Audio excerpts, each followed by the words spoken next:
Muy bien, queridos hermanos y también queridos amigos, os recuerdo que estamos comenzando nuestro segundo vídeo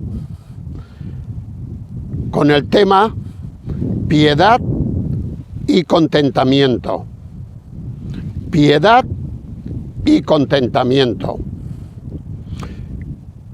Y nos basamos en la primera carta del apóstol San Pablo a Timoteo, capítulo 6, a partir del versículo 6, donde Pablo le dirá a Timoteo: pero gran ganancia es la piedad acompañada de contentamiento. Sí, no ganancia únicamente, sino gran ganancia. En el pasado vídeo nos ocupábamos de la piedad y en este segundo vídeo nos vamos a ocupar del contentamiento. Contentamiento. Al igual que hacíamos con la piedad, que adelantábamos una definición, vamos a hacer con el contentamiento.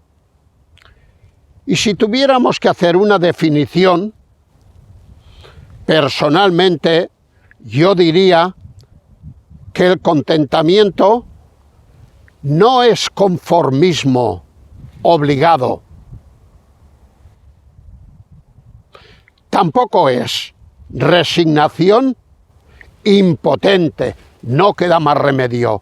Hay que contentarse sea cual sea mi situación. No la puedo cambiar. No, no es nada de esto. Así que es el contentamiento.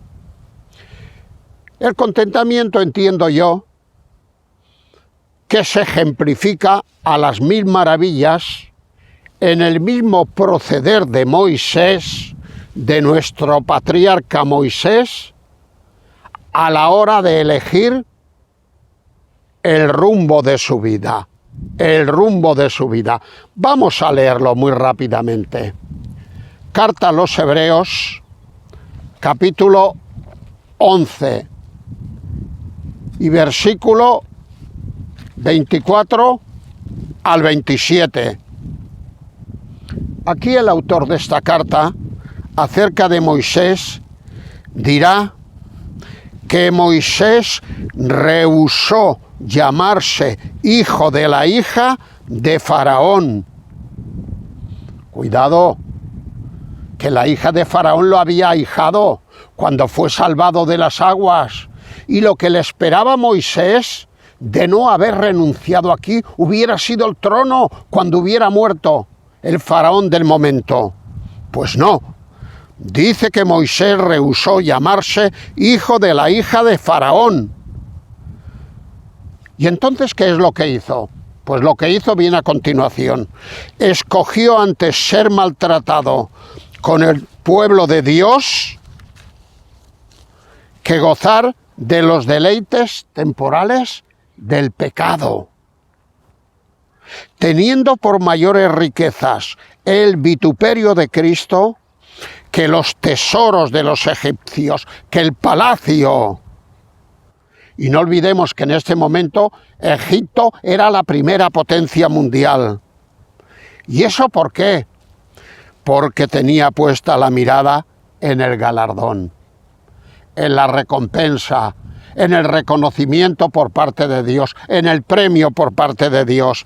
Tenía puesta la mirada en el galardón.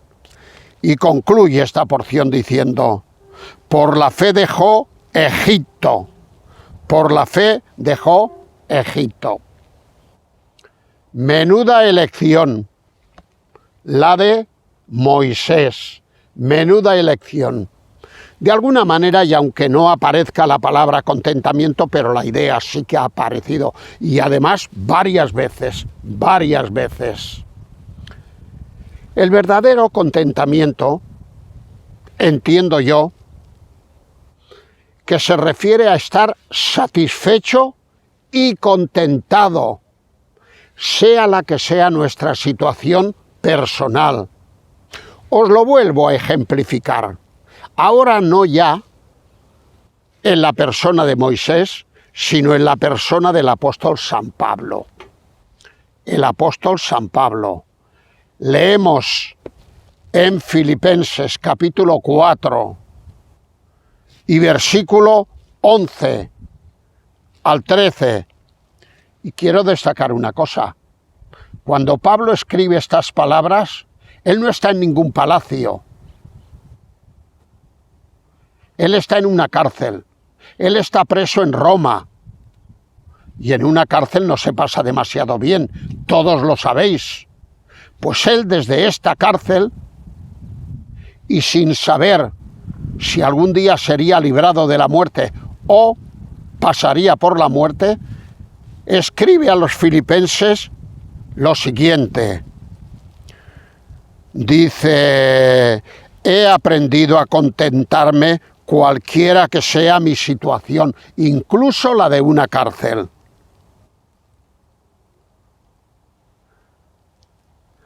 Sé vivir humildemente y sé tener abundancia. No creo yo que en la cárcel tuviera mucha abundancia. En todo y por todo estoy enseñado, así para estar saciado como para tener hambre, así para tener abundancia como para padecer necesidad. Y concluye diciendo: cualquiera que sea mi situación, todo lo puedo en Cristo que me fortalece. Expresión de triunfo. Todo lo puedo. Todo lo puedo. Pero se adelanta a puntualizar: todo lo puedo en Cristo que me fortalece. El que me da las fuerzas para soportar cualquier situación no es mi valía, no es mi influencia, no es nada de lo mío, es Cristo en el cual he creído, Cristo que me fortalece. Como recomienda el autor de Hebreos, en el capítulo 13 de la carta a los Hebreos, versículo 5, él ahí escribirá: sean vuestras costumbres sin avaricia. Es decir, contentos con lo que tenéis ahora. ¿Tenéis más? Darle gracias al Señor. ¿Tenéis menos? Poneos en las manos del Señor. Que si el Señor quiere daros algo más, lo hará Él. Dice, porque Él dijo: no te desampararé ni te dejaré. A pesar de la que sea nuestra situación, queridos hermanos, tenemos la promesa del Señor: no te dejaré ni te desampararé. Contentamiento, contentamiento. Como a mí me gusta siempre ejemplificar el contenido de lo que digo con ejemplos, con botones bíblicos, tengo en mi mente a dos personajes: Siba, el criado, y Mefiboset, el amo del criado o el dueño del criado. Con la diferencia de que Siba era un criado que reunía todas las características de su cuerpo en perfecto estado, mientras que Mefiboset, que era el hijo de Jonatán, el gran amigo de David, era un hombre que estaba lisiado. Era un hombre lisiado. ¿Y qué ocurrió? Segundo libro de Reyes, capítulo 16. No vamos a ir, por cuestión del tiempo. Ocurrió que el amor de David por Jonatán era tan grande que incluso creo recordar que dice la Escritura que lo amó como a sí mismo. Lo llegó a amar tanto como a él mismo. Pero claro, Jonatán murió en la batalla. Y una de las maneras de compensar la amistad que tenía David con Jonatán fue prometerle a su hijo, Mefiboset, lisiado, que comería a la mesa del rey todos los días de su vida. Menudo privilegio, ¿verdad que sí? ¿Os acordáis que el pasado día os dije que os imagináis que a mí, nuestro rey Felipe VI y su esposa Leticia me invitaran a comer a su mesa? Menudo privilegio. Esto es lo más grande que me podría ocurrir aquí en la tierra. Bueno, lo más grande no. Lo más grande es haber recibido la salvación de Dios, pero es una de las mejores cosas que me podría ocurrir. Pues algo así le ocurrió a Mefiboset. ¿Pero qué ocurrió aquí?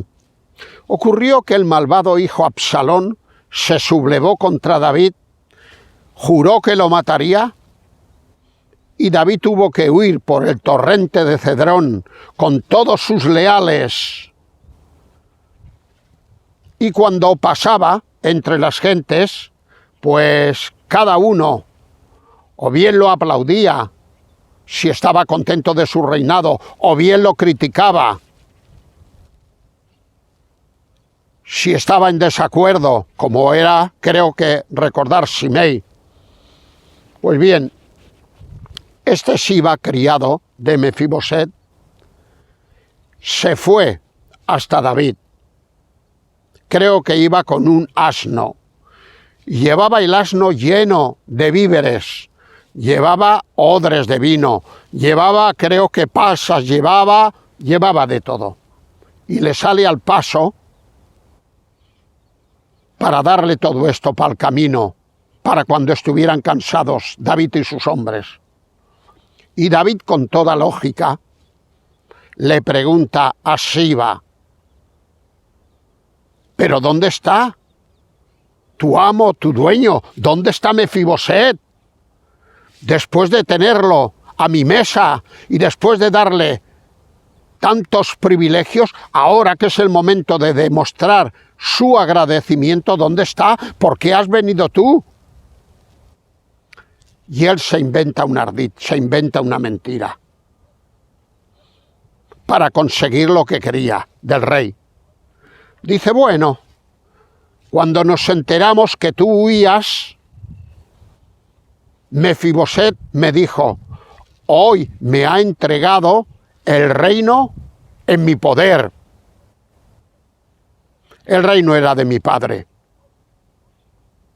O hubiera sido de mi padre, Jonatán. Yo soy su heredero. David viene a ser como un impostor que se ha intercalado. Pues hoy, ya que éste huye, Dios me ha entregado el reino en mí. Podré tomar el reino. Y entonces David, en una reacción, yo diría que de nobleza, pero al mismo tiempo de poca reflexión, ni corto ni perezoso, le hace una promesa a Siba. Y le dice: ¿ah, sí? ¿Así es esto como tú dices? Pues mira, ¿sabes qué? Todo lo que yo tenía para él, te lo doy a ti. Es tuyo. Que eres el único que has pensado en mí. Y el otro, que era un rastrero, haciendo grande reverencia, le dice: pues sí, muchas gracias, sí. Pero claro, la historia no termina aquí, porque pasan unos años o un tiempo y David vuelve y la gente de la nación lo aclama por rey otra vez. Y cuando vuelve, hay mucha gente que le sale al encuentro, de la misma manera que le salieron al encuentro cuando huía. Y entre ellos viene Mefiboset. Y entonces dice la historia en el segundo libro de Samuel, capítulo 19, versículos 31 al 37, que mientras David había estado viviendo como prófugo, una manera de llevar luto era que Mefiboset no se había afeitado la barba, no se había lavado los pies. Bueno, no se había vestido de nada, bueno, parecía un mendigo. Y esto era una manera en aquella cultura de demostrar el duelo y la pena que se sentía. Pues esto había hecho Mefiboset, pero lo había hecho de buena voluntad. No lo había hecho para ser visto, sino porque lo sentía. Y cuando vuelve el rey a David, le dice a Mefiboset, pero bueno, ¿cómo es que no saliste a mi encuentro cuando yo huía? Y entonces el rey se entera de toda la verdad, porque Mefiboset le dice, pues mira lo que pasó. Yo le dije a Siba que enalbardara el asno, que pusiera todos estos víveres, que yo quería ir a despedirte, pero él se interpuso en medio y como yo estaba lisiado y dependía de él, no lo pude hacer. Y fue él en nombre propio y además te contó la mentira que te ha contado. Y entonces el rey, en una actitud rápida, de nobleza, y que intenta ser una actitud o una reacción justa, le dice, pues ¿sabes qué? De lo que le dije a Siba, que todo era para él, corrijo, porque se lo prometí bajo engaño. La mitad para él ahora y la mitad para ti. Por lo tanto, el 100% no es para él va a ser el 50% y el otro 50% va a ser para ti. Reacción de Mefiboset. Deja que él las tome todas. No, mi señor, yo no quiero que me premies con nada. Yo con saber que tú has vuelto en paz, tengo suficiente. Deja que todas las propiedades las tome Sibas y además las tome todas, no el 50%. ¿Por qué me ha de dar el rey? Le añade, tan grande recompensa.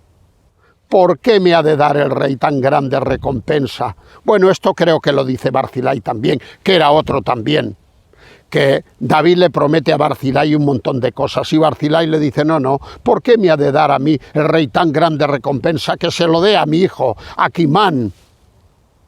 Pero más o menos Mefiboset reacciona de la misma manera y le dice, deja que Siba las tome todas. Ahora yo quiero hacer una puntualización, queridos hermanos. Y aunque está pasando el tren, está pasando el tren. Aunque nosotros somos admiradores del rey David, de todas las decisiones de fe que tomó, que fueron mayoritarias, sin embargo el rey David, como humano que era, también cometió errores. Y yo personalmente, por lo menos a título personal,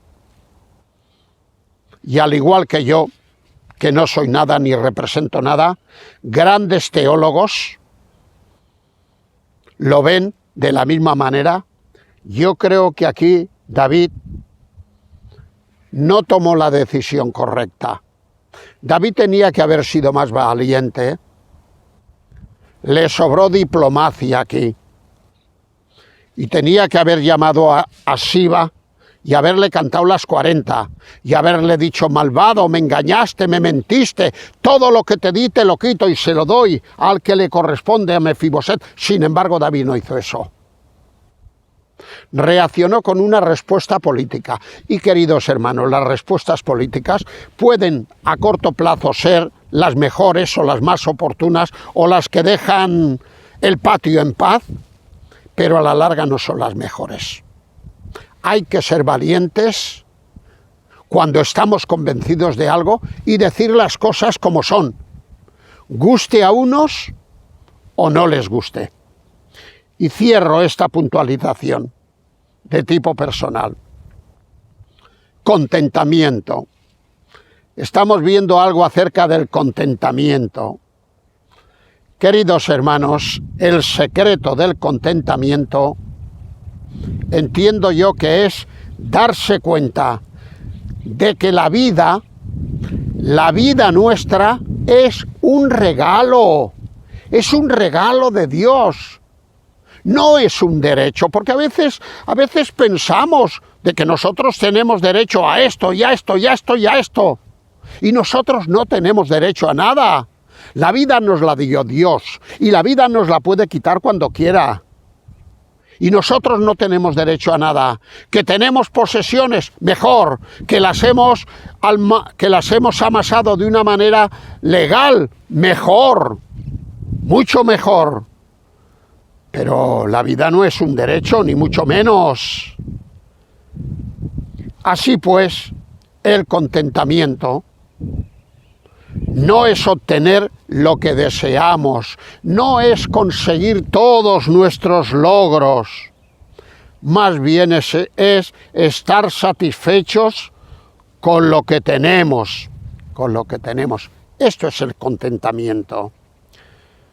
Y ya iremos terminando, acerca de la falta de contentamiento de nuestros tiempos, porque tú en nuestros tiempos te relacionas con la gente y hablas con la gente y ves que casi todos están quejosos, nadie está contento con su situación, todos envidian la situación del vecino, del otro.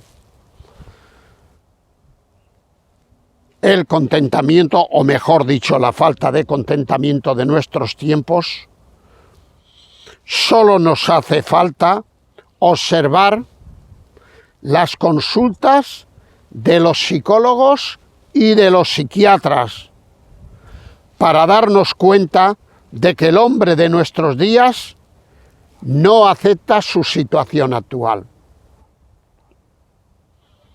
¿Os acordáis lo que tantas veces hemos citado acerca de aquel multimillonario al que se le hizo una pregunta? ¿Usted con cuánto se conforma? Y él respondió: con algo más, con algo más, con algo más. Nunca se está contento con nuestra situación actual. Queremos más y más y más. ¿Y sabéis qué ocurre con esto? Que esto nos aboca irremediablemente a las consultas de los psicólogos y de los psiquiatras. Tenemos que recurrir a estos profesionales. Y además tenemos que recurrir con el quebranto de dinero y de otras cosas más. Pues sí. Puntualizar de que no tengo nada en contra de los psiquiatras ni de los psicólogos, y mucho más si son cristianos. En nuestro campo cristiano tenemos varios psicólogos que están ahora en mi mente y psiquiatras que están haciendo una buenísima labor. Una buenísima labor. Por lo tanto, mi sincera simpatía y comprensión hacia ellos. Y también, ¿por qué no decirlo?, hacia todos aquellos creyentes que acaban en las consultas de ellos, pero no por cuestión de la falta de contentamiento en esta vida, sino muchas veces por cuestión de que la obra de Dios que están haciendo para Dios, la obra espiritual, los ha llevado a estas consultas, porque todo les ha salido mal, porque no han querido renunciar a su fe cristiana, porque han dicho las cosas por su nombre, y esto les ha causado un problema mental que han tenido que acabar en estos profesionales. Tenemos casos en la Escritura de creyentes con depresión, pero que no era por culpa de ellos, era por culpa de lo mucho que amaban la obra de Dios. Por ejemplo, el caso de Elías, que le entró una gran depresión, como veríamos precisamente en su biografía y otros muchos más. Luego entonces tenemos que puntualizar esto, ¿verdad que sí? Aquí detrás tengo un castillo muy hermoso. Espero que se vea bien a mi espalda.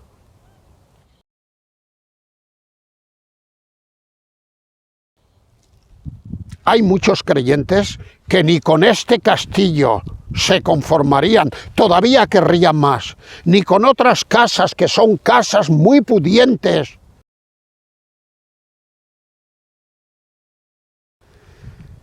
que si me acuerdo luego os pondré la fotografía de alguna de estas casas, ni con estas casas que no son casas, son mansiones, no se conformarían, todavía querrían más.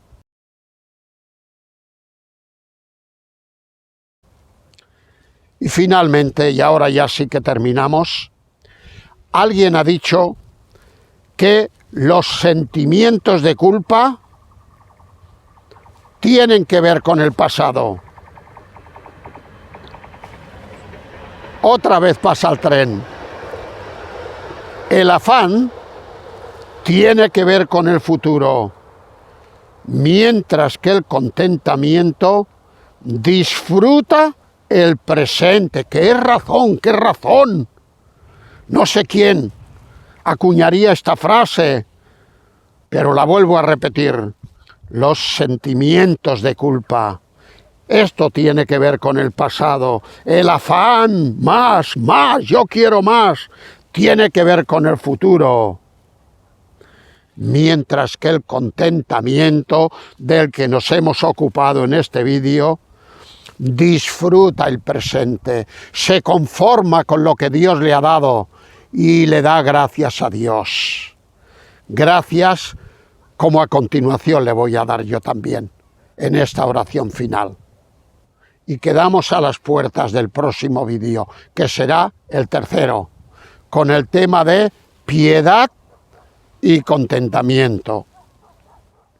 Señor y Padre, te damos muchas gracias por tu palabra, te damos las gracias por esta porción, te damos las gracias por la sabiduría del apóstol San Pablo, quien escribió esta porción, advirtiéndonos, avisándonos de que nos tenemos que conformar con lo que tú decidas para nuestra vida, que no podemos aspirar a lo que tú no nos quieres dar. Más bien hemos de optar por la piedad, por una vida conformada a tus planes y a tus cosas. Gracias, pues, Señor, te damos.